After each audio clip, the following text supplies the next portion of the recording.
অনেকেই বলে বাংলাদেশের শাসন ক্ষমতায় যারা আসবে তারা নাকি সবাই দুর্নীতিবাজ খারাপ লোক হবে। তা আমি বলবো, দুর্নীতিবাজদেরকে যারা দেশ থেকে বিতাড়িত করতে পারে, যাদেরকে দেশ থেকে পলায়ন করতে বাধ্য করতে পারে, তারা দেশের পরিস্থিতিও ঠিক করতে পারে।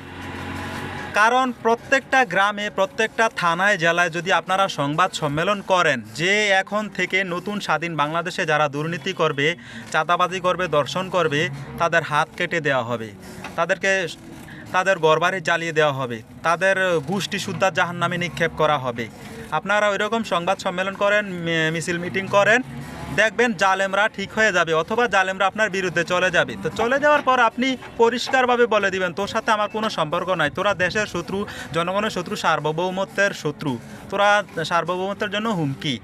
এই 54 বছর ধরে দেশের জনগণকে তোরা জিম্মি করে রেখেছিস এবং দেশের জনগণকে তোরা অধিকার দেশ নাই। এখন থেকে এই জনগণের অধিকার পাবার জন্য সমস্ত জনগণ ভালোর পথে অগ্রসর হবে, ভালো দলকে সাপোর্ট করবে এবং যারা ন্যায় নীতি সৎ যোগ্য চরিত্রবান তাদেরকে সাপোর্ট করবে, সংসদে নিয়ে যাবে।